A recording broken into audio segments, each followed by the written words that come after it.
Hello everyone, আসসালামু আলাইকুম। সবার কি অবস্থা? কেমন আছেন? নিশ্চয়ই আল্লাহর রহমতে ভালো আছেন। আমরাও ভালো আছি, আলহামদুলিল্লাহ। আমি জুবাইদাস ব্লগিংয়ের জুবাইদা।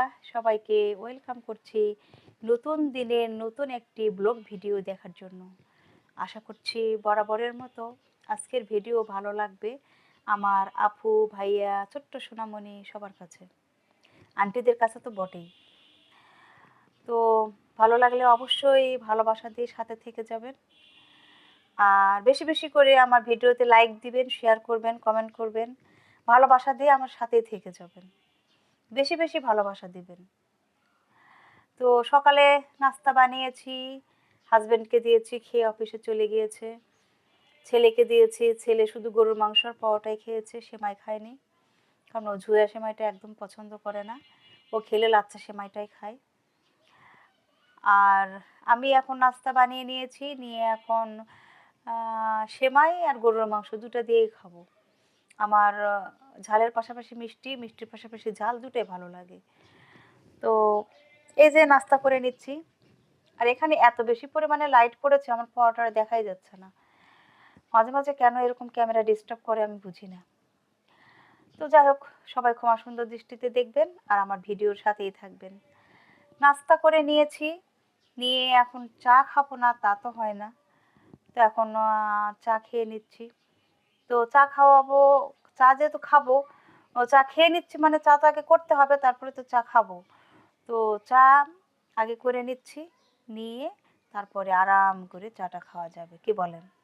আর এই চায়ের পাতিলটা এত মানে বাজে, চা যখনই আমি ঢালতে যাই তখনই চা পড়ে। কার কার এরকম হয় প্লিজ কমেন্ট করে জানাবেন। আমার কাছ থেকে এটা পড়ে নাকি সবারই এরকম পড়ে? এই চায়ের এটা আসলে মানে বাদ দিতে হবে, অন্য একটা নিতে হবে নতুন, এছাড়া আর হচ্ছে না। যখনই চা ঢালি তখনই চা পড়ে, সেটা কম হোক আর বেশি হোক। বেশি চা হলে তো ঢালাই যাবে না, ডাবু দিয়ে উঠাই। আর কম হলে দেখা যায় যে অনেক সময় পড়ে যায়, খুবই খারাপ লাগে আসলে। তো যাই হোক, আজকে আরাম করে বসে একটু চা খাচ্ছি। কারণ আজকে আমি ছেলেকে নিয়ে কোচিংয়ে যাব না, প্রাইভেটে যাব না, স্কুলে যাব না, কোথাও যাব না। আজকে শুধু বাসায় যতগুলো কাজ আছে সেগুলো করব। তো ছেলেকে বলেছি আজকে সব কিছু তোমাকেই করতে হবে, আমি আজকে বাড়ি থেকে বের হব না, আমার কাজ আছে। ছেলে বলেছে ঠিক আছে, অসুবিধা নেই, আমি একাই যাব। তো নাস্তা করে নিলাম, চা খেয়ে নিলাম, নেওয়ার পরে এখন চলে এসেছি দুপুরের রান্নায়। আর দুপুরেও আজকে আমি একটা রান্না করব। সেটা হচ্ছে এই শীতের সিম দিয়ে, বেগুন দিয়ে, চিংড়ি দিয়ে একটা চচ্চড়ি বানাবো, হাতে মাখা চচ্চড়ি। খেতে কিন্তু দুর্দান্ত টেস্ট। আমার মনে হয় এটা মশলা টশলা কষিয়ে ভুনে রান্না করার চাইতে হাতে মেখে, একটু হাত মাখে এরকম পানি দিয়ে যদি এই মেখে বসানো যায়, তাহলে কিন্তু খুব ভালো একটা টেস্ট আসে। মানে বেশ মাখা মাখা হবে, খেতে খুবই মজার গরম ভাতের সাথে। আর আমার তো সবই ভালো লাগে, আমি যা খাই সবই আমার ভালো লাগে। এটাই হচ্ছে আমার আরেক সমস্যা। মানে আমার কাছে টেস্ট লাগে, আপনাদের কাছে হয়তো বা নাও লাগতে পারে, কিন্তু আমার মনে হয় যে আসলে টেস্ট লাগার মতোই তো। বেগুন সিম একদম সুন্দর মতো মাখা মাখা হয় গরম ভাতের সাথে, খুব ভালো লাগে খেতে।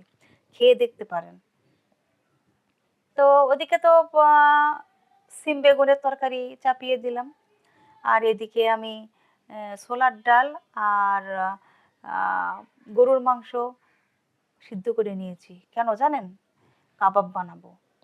আপনারা তো অনেকেই জানেন যে কাবাব ছাড়া আমার বাসায় একদম চলে না। কাবাব আমার বাসায় সব সময় থাকতে হবে, আমি সব সময় এটা ফ্রিজে ফ্রোজেন করে রাখি। তো রাতের বেলা ছোলার ডালটা ভিজিয়ে রেখেছিলাম সারা রাতের জন্য। আর গরুর মাংস বের করে রেখেছিলাম যাতে বরফটা খুব তাড়াতাড়ি ছুটে যায়। কারণ এটা সিদ্ধ করতে হবে, ঠান্ডা করতে হবে, পাটায় বাটতে হবে, তারপরে তো আমি এটাকে একটা ফাইনাল লুক দিব, তাই না? তো তার জন্য তো প্রসেসিংয়ের ব্যাপার আছে। তো আমি এটা সব গোটা মশলা দিয়ে, হলুদ লবণ এগুলো সব কিছু দিয়ে আমি সিদ্ধ করে নিয়েছি। দেখেন কত সুন্দরভাবে সিদ্ধ হয়ে গিয়েছে। এখন এটা আমি রেখে দেব ঠান্ডা করার জন্য। ঠান্ডা হলে পাটায় বেটে নিব। মানে একদম পুরোপুরি ঠান্ডা না, জাস্ট হালকা গরম থাকবে, শিলপাটায় খুব তাড়াতাড়ি বেটে নিব, নিয়ে আমি একটা ফাইনাল লুক দিয়ে দিব, কাবাবের যে শেপ হয় সেটা। আর সকালে দেখেন কতগুলো থালাবাটি পরিষ্কার করেছি, কারণ আমার মানে রান্নাঘরের তো যে অবস্থা, আমি জিনিসপত্র জমিয়ে রাখতে পারি না যে একবারে সব ধুবো, এটা হয়ে ওঠে না। এই জন্য যখনই যেটুকু হয় আমি সবসময় পরিষ্কার রাখার চেষ্টা করি। তো সকালে পরিষ্কার করেছিলাম, সেগুলো শুকিয়ে গিয়েছে, এখন জায়গার জিনিস জায়গাতে আমি রেখে দেব। আর বাকি আবার যে থালা বাসনগুলি আছে সেগুলো আবার পরিষ্কার করে সেগুলো আবার ওখানে শুকানোর জন্য রেখে দেব। তো আগেরগুলি যেগুলো শুকিয়েছে সেগুলো এখন আমি এই সেলফে রেখে দিচ্ছি। এ হচ্ছে অবস্থা। এখন কিছুই করার নেই, যেহেতু অল্প জায়গা, বুদ্ধি খাটিয়ে কাজ করতে হয়। আর অফ ক্যামেরাতে আমি এই যে ভাত রান্না করে নিয়েছি, আর এই হচ্ছে আমার সিম বেগুন আর চিংড়ির তরকারি, খুবই মজার হয়েছিল। আর রাতের বেলা গত রাতে আমি মুরগির মাংস আলু দিয়ে রান্না করেছিলাম, সেটা একটু থেকে গিয়েছে, এটা দিয়ে আমাদের মা ছেলের সুন্দর মতো দুপুরে খাওয়া হয়ে যাবে। তো আমার ছেলেকে তো খাওয়ায়ে স্কুলে পাঠিয়ে দিয়েছি, আর আমি ওকে পাঠানোর পরে এই যে কাবাব শিলপাটায় বেটে নিয়েছি, নেওয়ার পরে মানে ছোলার ডাল আর মাংস বেটে নিয়েছি, নেওয়ার পরে যে কাবাবের শেপ দিয়েছি। আর দুটো ডিম ভেঙে নিয়েছিলাম, নিয়ে 1.5টা ডিম লেগেছে, আর ওই যে হাফ ডিম রয়ে গেছে। এখন রাতের বেলা যখন কাবাব ভাজবো তখন ডিমে চুবিয়ে এই কাবাবগুলো ভেজে নিব। আর এই যে আমি এগুলো কাবাবের শেপ দিয়ে রেখেছি, এগুলো এখন আমি ফ্রিজে রেখে দিব, দিয়ে ফ্রোজেন করব। যখন ফ্রোজেন হয়ে যাবে তখন এগুলো আমি একটা চিপলক ব্যাগে বা একটা এয়ারটাইট বক্সে রেখে দিব। এ হচ্ছে অবস্থা, কারণ আমার বাসায় প্রচুর পরিমাণে কাবাব লাগে, সেটা পোলাওয়ের সাথে হোক বা ভাতের সাথে হোক বা বিকেলের নাস্তাতে হোক, যেভাবেই হোক না কেন প্রচুর পরিমাণে কাবাব লাগে। কাবাব থাকলে অন্তত আমার একটা চিন্তা দূর হয়। হয়তো অনেক সময় দেখেছেন যে আমি চিকেন ফ্রাই করেছি আর কাবাব করেছি, এটা দিয়ে কিন্তু রাতের বেলা খাবার খাওয়া হয়ে গিয়েছে। তো দেখলেন তো কিছুটা জিনিস ছিল সিঙ্কের মধ্যে, সেগুলো ধুয়ে নিয়েছি, আর এগুলো আবার বাকি জিনিস, সেগুলো এখন ধুয়ে নেব। তো মানে ধোয়ার কাজটা আমার বেশ কয়েকবারই করতে হয়, কারণ আমি জমিয়ে রাখি না কাজ, আমার হেল্পিং হ্যান্ড নেই, আমার নিজের কাজ আমি নিজেই করি। এজন্য চেষ্টা করি সব সময় ক্লিন করে রাখতে, যাতে একবারে অনেকগুলো না জমে থাকে আর আমারও যেন প্যারার মধ্যে না পড়তে হয়। তো আজকে জলপাইয়ের আচার বানাবো, টক মিষ্টি ঝাল, দুর্দান্ত টেস্ট। রেসিপিটা দেখেন, অবশ্যই ভালো লাগবে। তো জলপাইটা আমি এভাবে কেটে নিয়েছি, গাগুলো কেটে নেওয়ার পরে ফুটন্ত পানির মধ্যে একটু লবণ দিয়েছি, দেওয়ার পরে জলপাইগুলো দিয়ে আমি একটু হাফ ডান করে নিয়েছি। তো নিয়ে একটা স্ট্রেনারে দিয়ে পানিটা ঝরিয়ে রেখে দিয়েছি।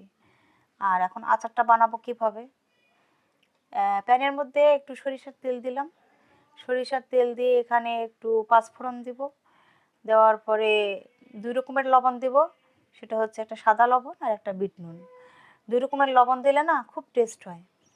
আর যেহেতু টক মিষ্টি ঝাল করব, সেহেতু একটু ঝালের গুঁড়ো দিব, চিলি ফ্লেক্স দিব, চিনি দিব একটু হালকা, দিয়ে আমি আচারটা বানাবো। দেখতে যেমন সুন্দর হবে, খেতেও দুর্দান্ত টেস্ট। আর আমরা মা ছেলে দুইজনই মোটামুটি টক মিষ্টি ঝাল এই আচারগুলো পছন্দ করি। তো আমার মনে হয় যে আচার বানানোর পরে ও বিকেলে যখন স্কুল থেকে আসবে তখন মনে হয় আর নাস্তার কোনো ব্যবস্থা আমার হয়তো করতে হবে না, এই আচার পেলে ও খুবই খুশি হবে। আর মা ছেলে হয়তো বা আজকেই শেষ করে ফেলবো, না হলে খুব বেশি হলে আগামী দিন। এই 2 দিনেই দেখবেন যে আমাদের আচার একদমই শেষ। কারণ জলপাইয়ের আচার হোক আর যেটাই হোক, আমরা মানে আচারটা একটু বেশি পছন্দ করি। আর টক মিষ্টি ঝাল হলে তো একটু খেতেও খুব ভালো লাগে। একসঙ্গে যখন মা ছেলে বসে খাই, তখন খাই আর গল্প করি, তো তখন দেখা যায় যে খেতে খেতে অনেকটাই খাওয়া হয়ে যায়। তো যাই হোক, এই আচার বানিয়ে নিচ্ছি, আশা করছি রেসিপিটা আপনাদের কাজে লাগবে। আর যারা আচার টক মিষ্টি ঝালের আচার পছন্দ করেন তারা এভাবে কিন্তু অনায়াসে বানিয়ে নিতে পারেন, আশা করছি ভালো লাগবে। তো যাই হোক, এখন ভয়েস ওভার দিচ্ছি, ঠিক সেই সময় আজান দিচ্ছে, প্লিজ ক্ষমা সুন্দর দৃষ্টিতে দেখবেন। আহ, আমার কথার মধ্যে যদি কোনো ভুলভ্রান্তি হয়ে থাকে সেটাও ক্ষমার দৃষ্টিতে দেখবেন, কারণ আমিও তো মানুষ, তাই না? ভুলভ্রান্তি তো থাকতেই পারে, তাই বলে ভিডিও দেখা বন্ধ করবেন না। ভিডিও অবশ্যই দেখবেন আর বেশি বেশি লাইক করবেন, কমেন্ট করবেন। আমার ভিডিওতে ভিউ হয় না কেন প্লিজ আপনারা আমাকে একটু বলবেন, আমি চেষ্টা করব সেগুলো সংশোধন করার। কেন ভিউ হয় না?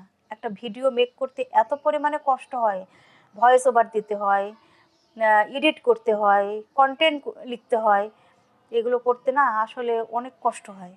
কিন্তু তারপর যখন দেখি যে আমার ভিডিওতে কোনো ভিউ নেই, তখন আমার খুব কষ্ট হয়।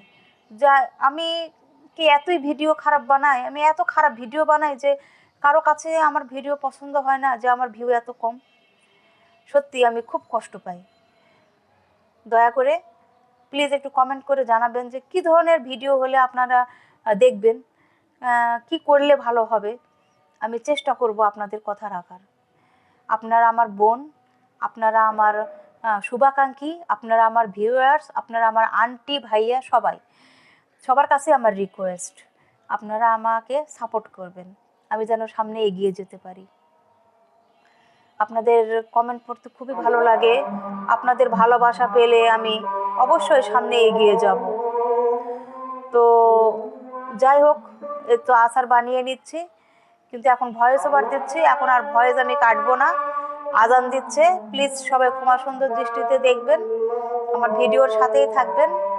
আপনারাই আমার পথ চলার সাথী, আপনারা আমাকে হেল্প করলে আমি সামনে অবশ্যই এগিয়ে যেতে পারবো। আমার জন্য দোয়া করবেন, আমার পরিবারের জন্য দোয়া করবেন, আমি যেন পরিবার নিয়ে খুব ভালো থাকতে পারি, স্বামী সন্তান নিয়ে যেন মাথা উঁচু করে বাঁচতে পারি। সবাই আমার জন্য দোয়া করবেন, আর আপনাদের জন্য তো দোয়া আমি অবশ্যই করি। আপনাদেরকে মন থেকে আমি ভালোবাসি, মন থেকে দোয়া করি। আপনারা যে যে কাজে আছেন সবাই অনেক বড় হন।